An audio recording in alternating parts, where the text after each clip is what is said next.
안녕하십니까. 제가 방금 소개받은 서울대학교 산업공학과의 김태유 교수입니다.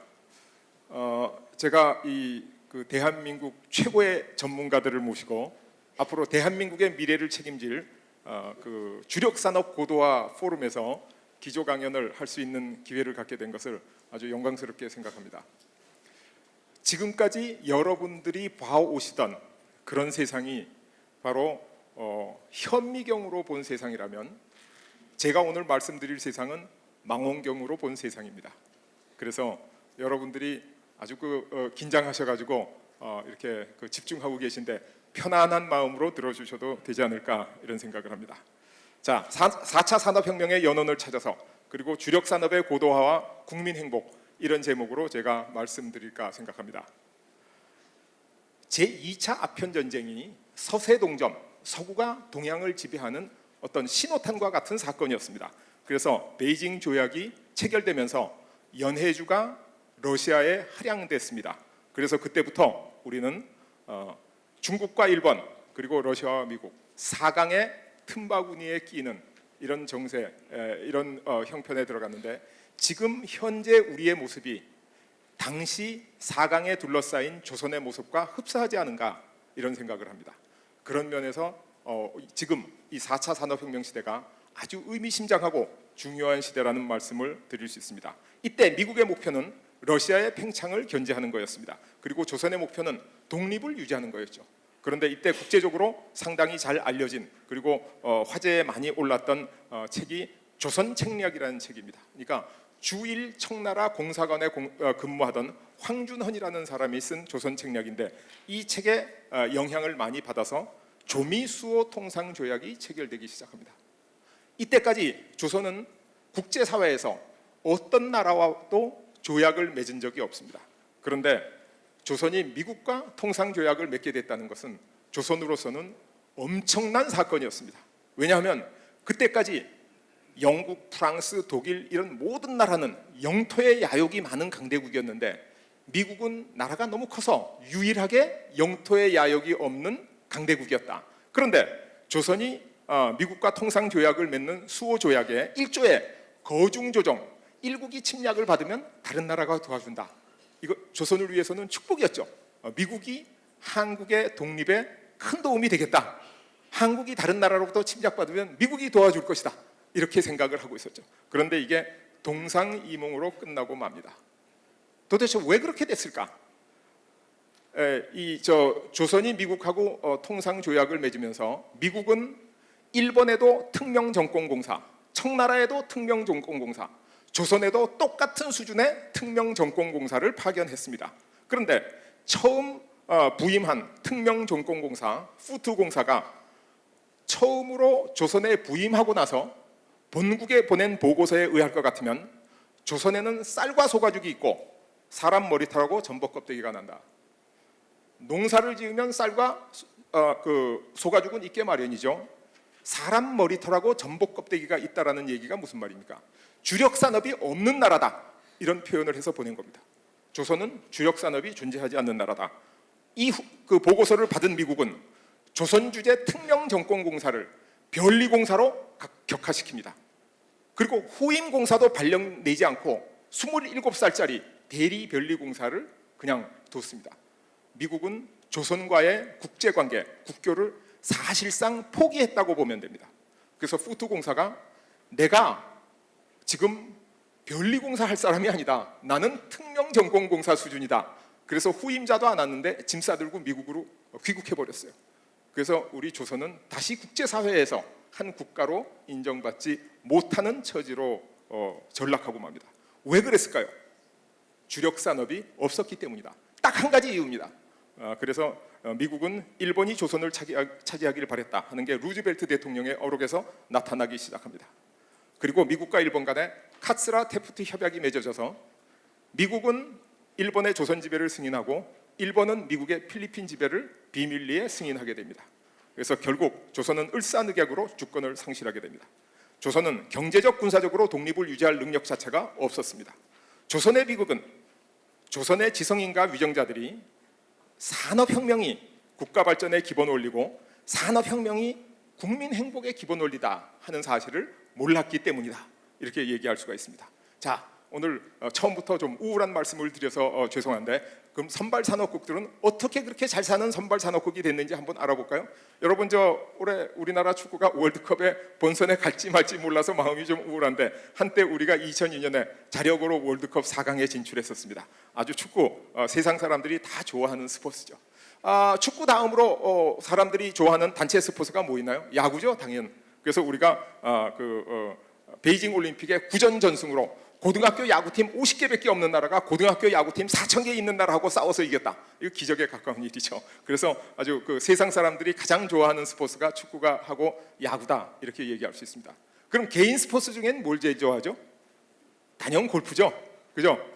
그래서 장대비가 억수같이 오는 날 그린에 출몰하는 동물은 청개구리하고 한국 골퍼밖에는 없다, 이런 얘기가 골프 야사에 써 있다 그러는데 제가 직접 보지는 못했습니다. 사람들 골프 제일 좋아합니다. 골프 안 하시는 분은 뭐 하죠? 골프 들어오기 전엔 뭐 했죠? 골프 안 하시는 대통령은 역시 테니스 하시죠?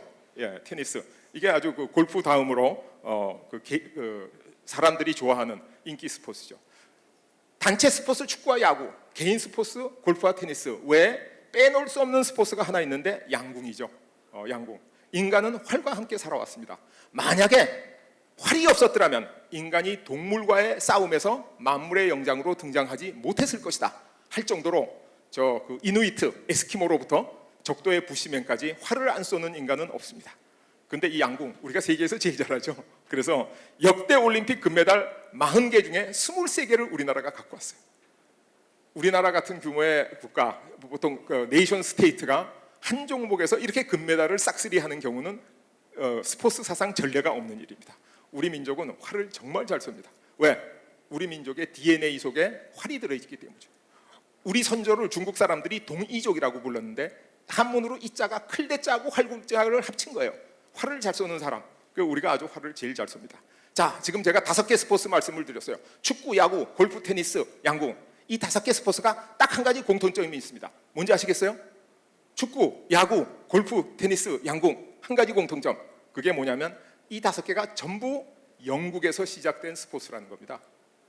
축구는 영국의 이튼, 럭비, 말보로, 웨스트민스터 이런 명문사립학교 학생들의 체력 단련을 위해서 공놀이를 시키던 게 축구가 됐습니다. 야구는 미국 운동이죠. 그런데 영국의 크리켓이 미국으로 가서 야구로 변했다 하는 게 잘 알려진 사실이고, 골프는 스코틀랜드 목동들이 하던 거고, 테니스도 영국의 바스크라는 지역의 민속 게임이 윈블던에서 처음으로 게임으로 등장한 겁니다. 양궁, 우리가 쏘던 활은 국궁입니다. 국궁은 하늘을 향해서 활을 쏴가지고 이렇게 목표물을 맞추는 곡사궁이고, 이 양궁은 직사궁입니다. 목표를 보고 바로 쏘는. 이게 영국의 로빈 후드 때부터 유래된 활인데 이것을 헨리 8세가 경기 규칙을 만들어서 보급한 거죠. 여러분 신기하지 않습니까? 왜 세상 사람들이 영국 사람 스포츠를 다 따라하죠?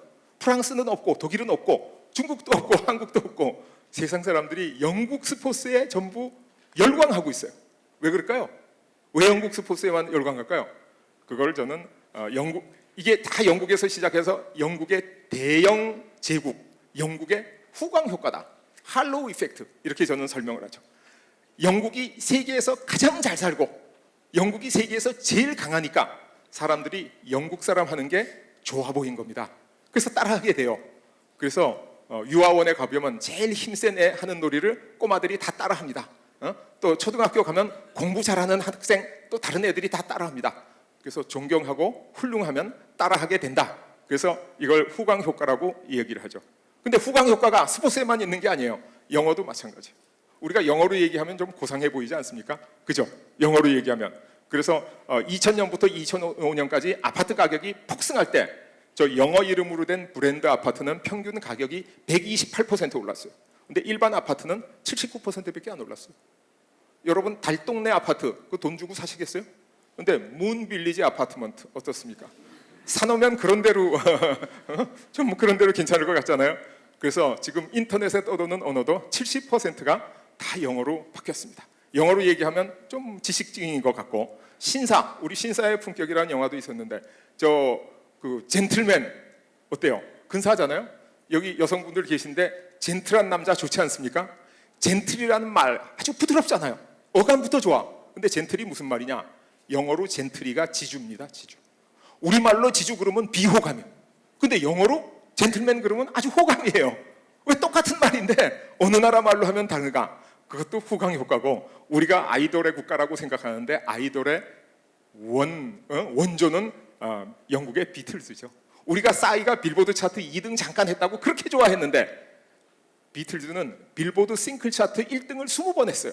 1964년 11월 11일 날은 자기 노래 5곡 가지고 빌보드 차트를 1등부터 5등까지 싹쓸이를 했어요. 그러니까 아이돌의 원조도 영국이죠. 대단한 나라입니다. 근데 영국, 이 대단한 나라, 세상 사람들이 다 따라하고 그 나라 말이 세계어가 되고 이런 영국이 어떤 나라냐? 국토가 24만 평방킬로미터 되는 조그마한 돌섬이죠. 우리나라는 얼마냐? 22만 평방킬로미터. 우리 그 조선시대까지 실효적으로 지배하던 간도까지 합치면 조선이 영국보다 더 큰 나라예요. 근데 영국은 어떻게 되냐? 세계를 지배하게 됐죠. 그래서 지구상의 4분의 1 이상을 직접 지배를 하다가 한 나라, 두 나라 독립해서 다 독립했습니다. 근데 다 독립하고 나서 영국 사람의 자손들이 영어를 쓰면서 그 후손들이 사는 나라, 그걸 우리가 앵글로 스퀘어 이렇게 얘기를 하죠. 앵글로 아메리칸의 미국, 앵글로 카나디안의 카나다, 앵글로 오스트레일리안의 호주, 이 세 개만 합치면 국토가 2,700만 평방킬로미터. 영국 본토의 112배가 넘는 넓은 땅에 영국인의 후손들은 평화롭게 아주 잘 살고 있죠. 여러분, 저 미국 인구 밀도가 평방킬로미터당 30명입니다. 카나다는 3.5명, 호주는 2명. 가보면 그 넓은 대평원에 이 땅 속에는 지하 자원이 엄청나게 묻혀 있어요. 석유, 석탄, 가스 할 것 없이. 땅에는 곡식들이 잘 자라, 소와 말이 뛰놀아. 얼마나 좋아요. 근데 우리나라는 인구 밀도가 얼마냐? 평방킬로미터당 490명. 아침 저녁 출근하다 지하철에서 어깨 탁 부딪혀서 인상 쓰고, 우리 자손들은 그렇게 살고 있다는 거죠. 이게 도대체 뭐가 잘못된 거냐? 어떻게 영국인의 후손들은 저렇게 넓은 땅에서 그렇게 평화스럽게 잘 살고 있는데 우리는 이 좁은 땅에 모여가지고 간도는 옛날에 일본 사람들이 남만주 철도 무설권하고 바꿔먹고 한반도는 반토막 나고 이제 곧 독도까지 일본 사람들이 내놓으라 그러냐? 우리 한국 사람들이 영국에 비해서 뭐가 부족한 게 있어요? 유학 가보신 분 다 알죠? 한국 사람이 영국 사람보다 공부도 더 잘해요. 영국에서는 이런 스마트폰 만들지도 못해 지금. 영국 자동차는 망해서 다 팔렸는데 한국 자동차에서는 잘 나가고 있어. 영국 사람이 한국 사람보다 우수하다는 증거는 역사적으로, 문화적으로 뭐 모든 면에서 하나도 없는데 왜 이런 참담한 역사가 빚어졌는가? 그 원인 알고 싶지 않으세요? 제가 그걸 말씀드리려고 합니다. 그게 왜 그러냐? 그 원인이 인간의 노동력을 에너지 기술을 통해서 화석 에너지 사용으로 바꾸고 간의 수공업을 공장제 기계공업으로 바꾼 산업혁명 때문이다. 산업혁명 이후에 그렇게 바뀌었다. 산업혁명이 뭐냐? 바로 주력산업의 고도화입니다. 산업혁명이 뭔지 잘 모르시는 분들은 산업혁명이 어느 날 증기기관 기술을 하나 탁 만들었더니 터져나왔다. 천만의 말씀이에요. 그렇지 않습니다. 유럽의 기술은 길드라는 기술 조직이 독점하고 있었어요. 근데 영국에는 길드가 굉장히 약하고 거의 없고 원산업화라 그래서 사람들을 많이 모아서 인력 공장 같은 게 있었어요. 그래서 기업주가 원료를 갖다 대주면 사람들이 모여서 천을 짜. 그럼 그걸 단체로 또 팔아줘요.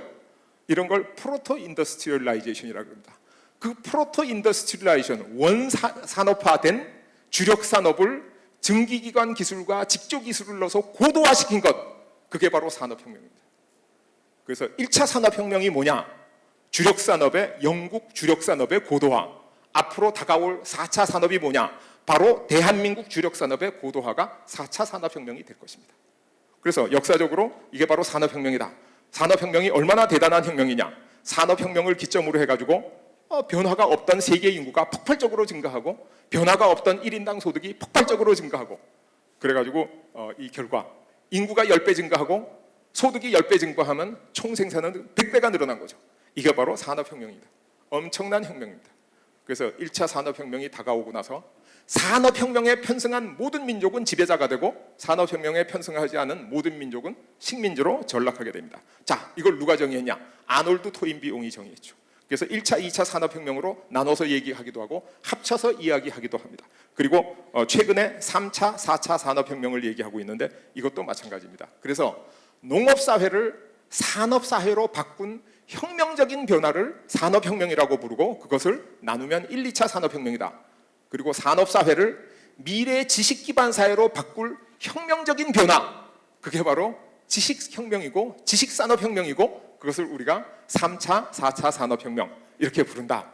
여러분들이 그렇게 생각하면 아주 틀림없는 정의입니다. 자, 누가 어떻게 이러한 행복한 사회를 만들었느냐?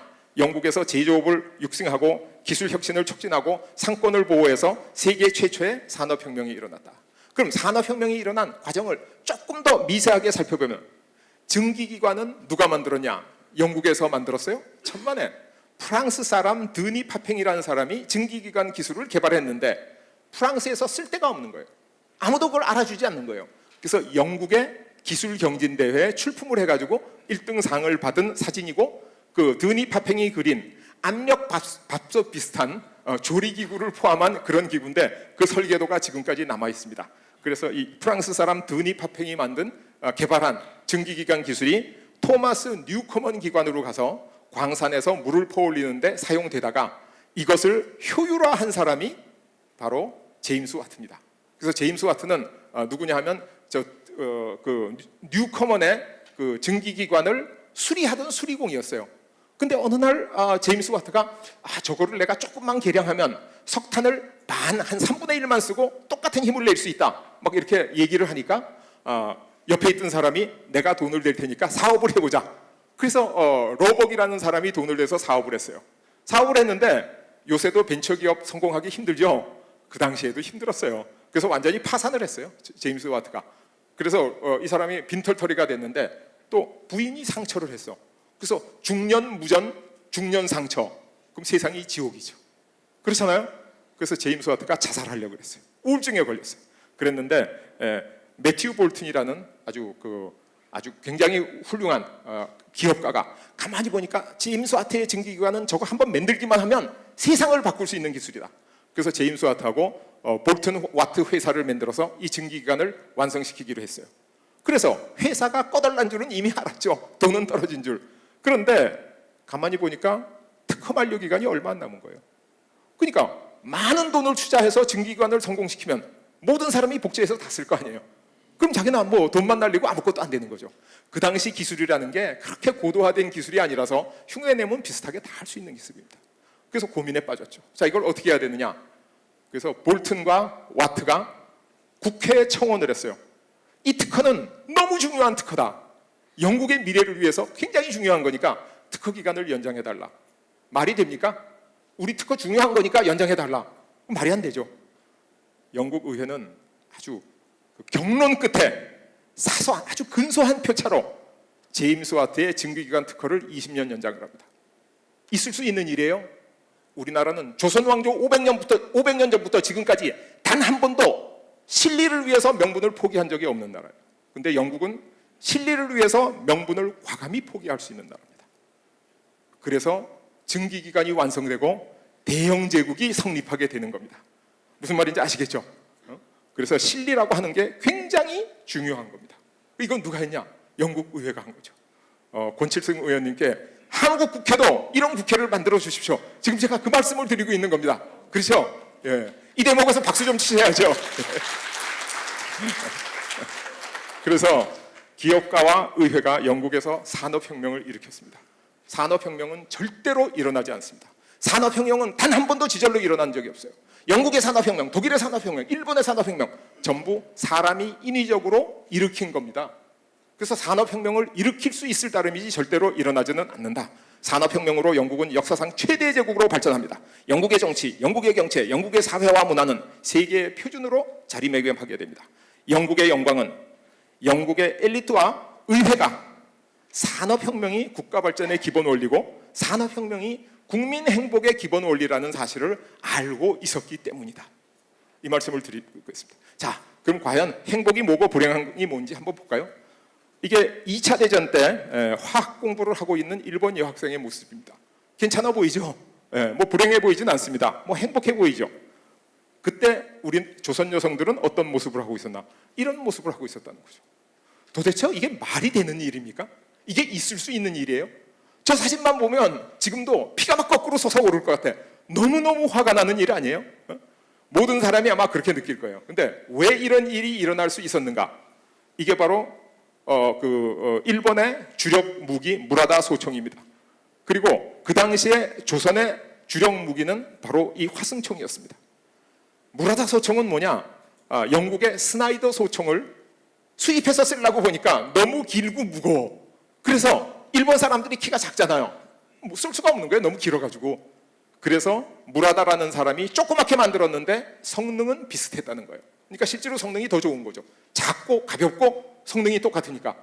그런데 조선은 임진왜란 때 쓰던 조총을 그대로, 화승총을 그대로 갖고 있었죠.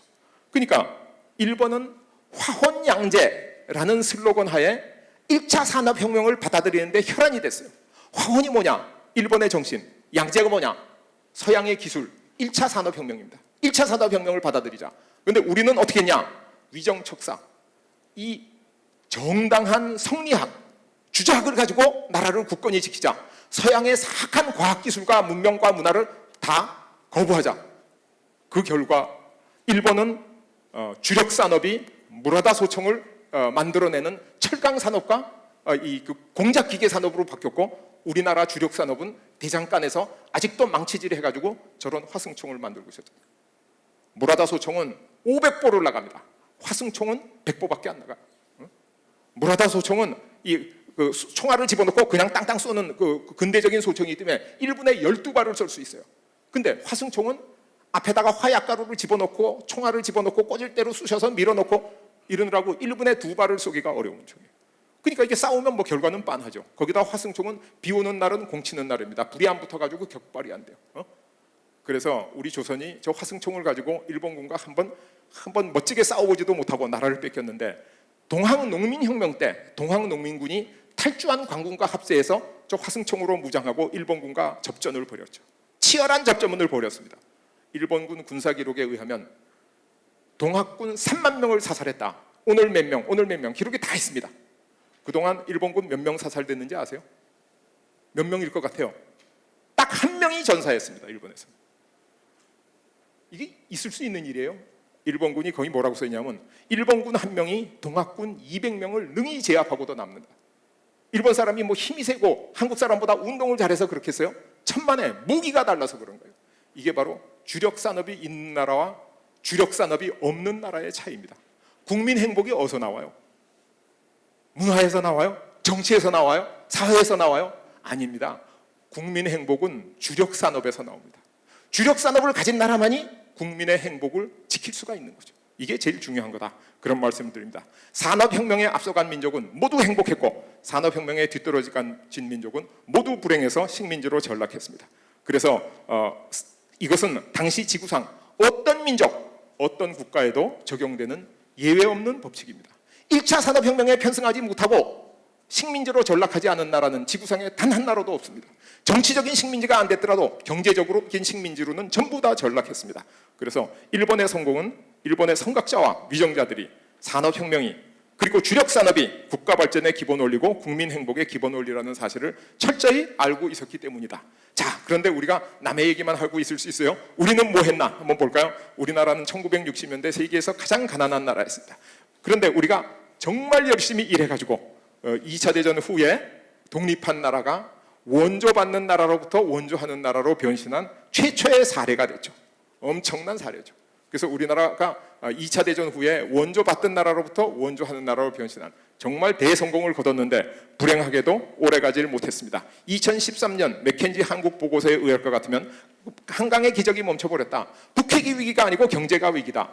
이게 언제 나온 얘기냐? 지금으로부터 4년 전 2013년도에 맥켄지 보고서에 나왔는데, 이것을 중요하게 심각하게 우리나라의 위정자와 지도자들이 받아들이지 못했다는 것은 정말 가슴 아픈 일입니다. 심지어는 한국 경제는 냄비 속의 개구리와 같다. 뜨거운 물에다가 개구리 넣으면 뜨거우고 툭 튀어나오는데 찬물에 넣어놓고 슬슬 끓이니까 죽어도 죽는 줄도 모르네. 이거는 비하고 조롱이에요. 이런 조롱을 받으면서 조롱받는 줄도 몰랐다. 참 가슴 아픈 일이죠. 자, 그럼 우리 현재 봅시다. 일본과 한국을 비교해 볼 것 같으면 명목 GDP가 일본이 우리의 4배 정도 됩니다. 1인당 GDP도 10,000불 이상 높습니다. 증시 시가총액도 4배 정도 됩니다. 시가총액 10조 이상인 기업도 4배쯤 됩니다.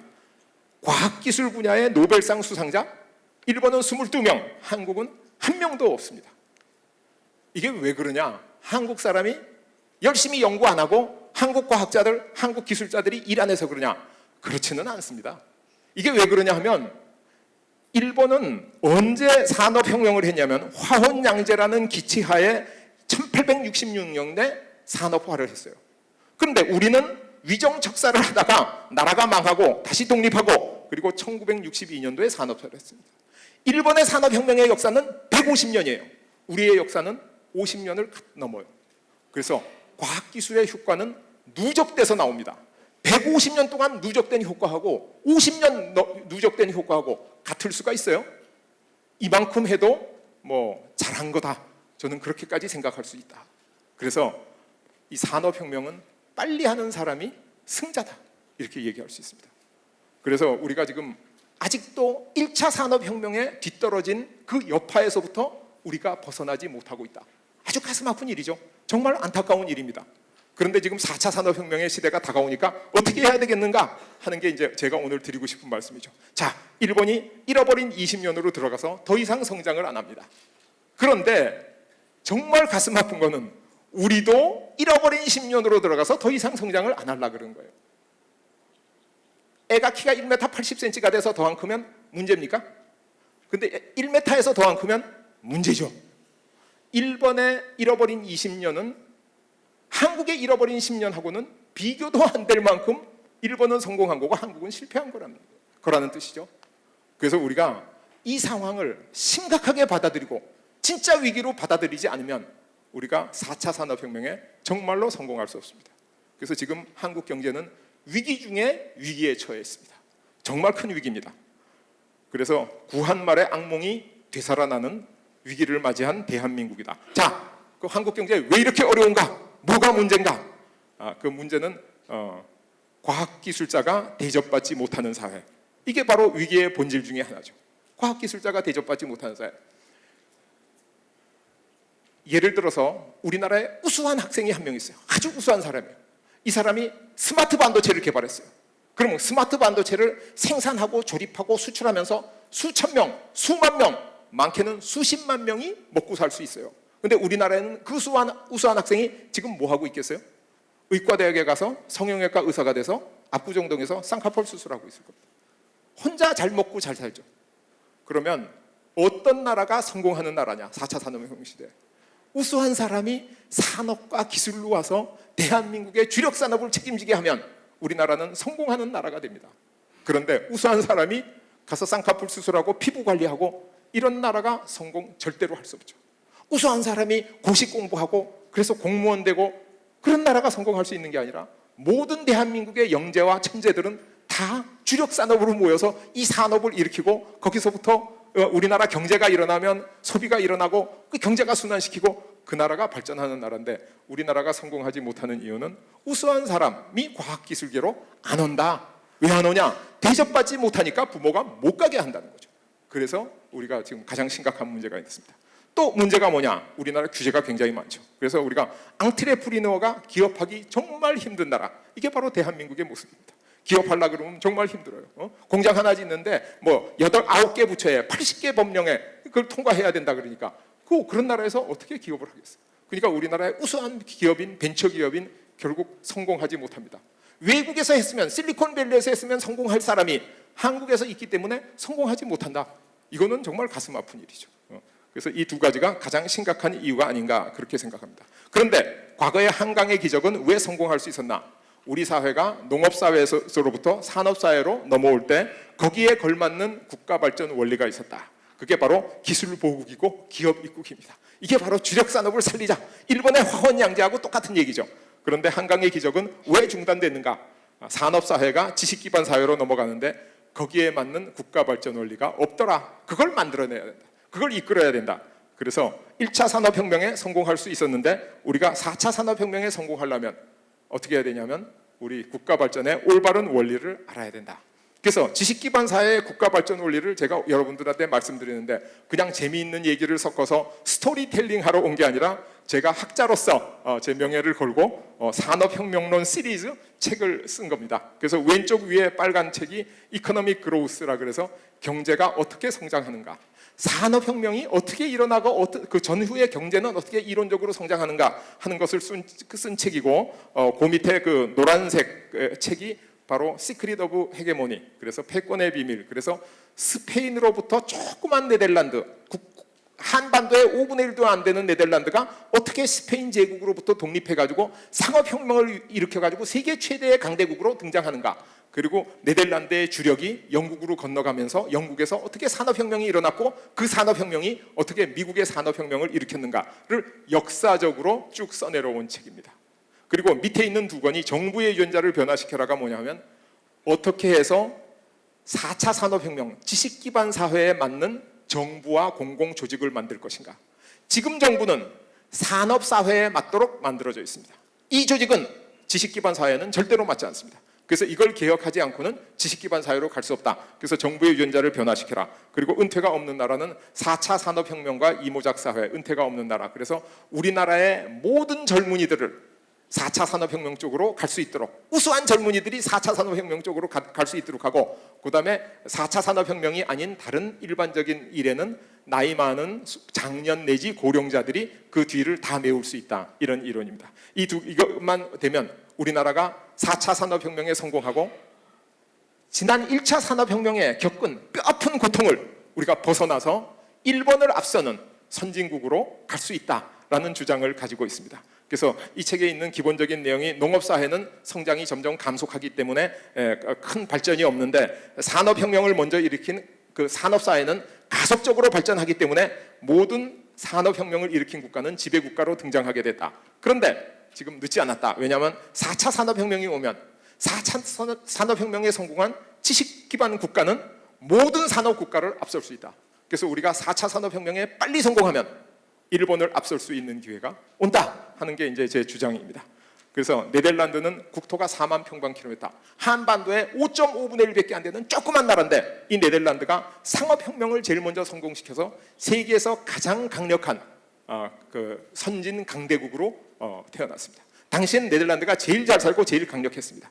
그리고 영국은 한반도만한 나라인데 산업혁명을 통해서 세계 최강의 국가가 됐죠. 어떤 사람들은 네덜란드가 쇠퇴했다고 생각하는데 쇠퇴한 것은 사실이기도 하지만 꼭 그렇지는 않습니다. 왜냐하면 네덜란드를 지배하던 오렌지 가문의 오렌지공 빌럼이라는 사람이 자기 사병 1만 6천 명을 끌고 영국의 런던을 점령하고 본인이 나는 영국왕 윌리엄 3세다. 나를 왕으로 인정하면 너희 귀족들도 내가 다 인정해 주겠다. 그게 바로 영국의 명예혁명입니다. 그래서 영국의 왕통이 네덜란드로 바뀌면서 네덜란드의 선진 문물이 전부 영국으로 갔어요. 그래서 명예혁명 이전의 영국은 후진국 영국, 명예혁명 이후에는 선진국 영국. 그래서 네덜란드는 영국 속에서 화려하게 부활한 나라다. 이렇게 말씀드릴 수 있습니다. 자, 그런데 세상이 지식기반 사회로 바뀌어갔습니다. 만약 우리가 4차 산업혁명, 지식산업혁명에 앞서갈 수 있다면, 우리나라의 주력 산업을 고도화할 수만 있다면, 그러면 우리나라가 세계에서 가장 잘 사는 선진 강대국으로 거듭날 수 있다. 네덜란드가 했고 영국이 했으면 왜 우리가 할 수 없는가? 우리는 얼마든지 할 수 있다는 거죠. 그러나 그 산업혁명의 기본 원리는 과거의 네덜란드 경우나 아니면 1차 산업혁명의 영국의 경우나 앞으로 다가올 4차 산업혁명의 경우나 다 기술과 기업에 대한 존중을 기반으로 이루어질 것이다. 이렇게 생각을 합니다.